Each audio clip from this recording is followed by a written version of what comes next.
لله بعد. اللهم وفقنا لما تحب وترضى وخيرا. اولا waxaan aad u salaamayaa sharafta kala duwan qeybaheeda dhammaan waalidiinta ardayda qalin jebinaysa ustaadka maantay dabcan meesha lagu xusay oo madasha iskale ustaad maxamed waxaan ku salaamayaa salaamka assalaamu calaykum waraxmatullaahi wabarakaatuh. salaan kadib runtii ugu horreyn madasha waxaan u malaynayaa waxaa qaatay ustaad maxamed oo dabcan maanta laga sheekeeyay waxqabadkiisa iyo qiimaha uu ku leeyahay bulshada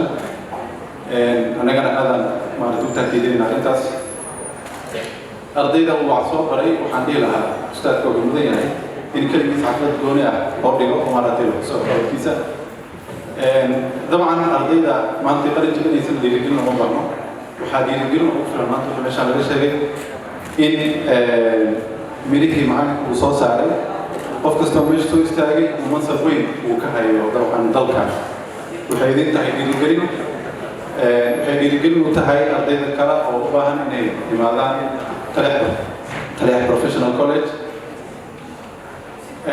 aniga waxaan ku hadlayaa magaca bankiga premier bank oo ah banki dabcan xoog la saara teknolojiyada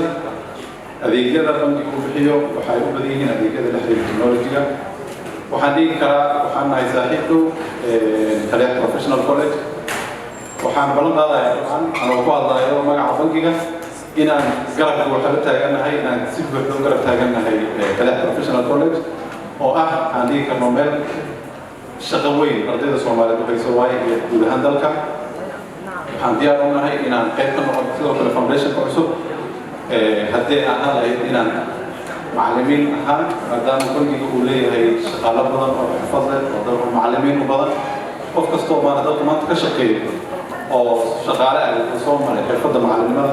marka waxaan diyaar u nahay inaan garab istaagno ardayda soomaaliyeed oo hadda kadib maaragtay la garab qabto u baahan bangi ahaan iyo shakhsi ahaan intaba waxaan rabaa inaan meesha uga faa'iidaysto dabcan bankigu wuxuu ku hayaa adeegyo uu ka mid yahay adeegga mastercardka oo ah mastercard caalami ah oo ku isticmaali karto meel kastoo joogto offerkan maanta meesha ku qoran ujeedaana waa jira oo saddex dood aad ku heli kartaa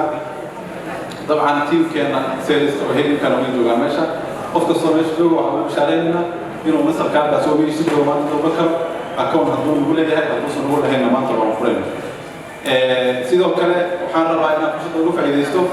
bankiga wuxuu leeyahay adeegga premier wallet oo ah adeeg casri ah oo ku dukaamaysan karto qof kastoo naga mida maanta telefoon wataa internet isticmaala dabcan smartphone isticmaashaan marka maadaama maanta madashaan ay tahay madal wax bartay oo technology maaragtay ku takhasusay meesha ay joogaan waxaan idin dhihi lahaa adeegga premier wallet isagana qaata oo maaragtay dunida casriga nala jaan qaada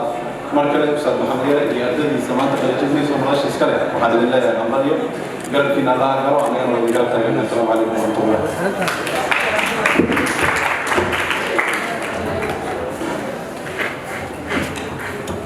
waa hagaag aad buu mahadsan yahay saaxiibkay maxamed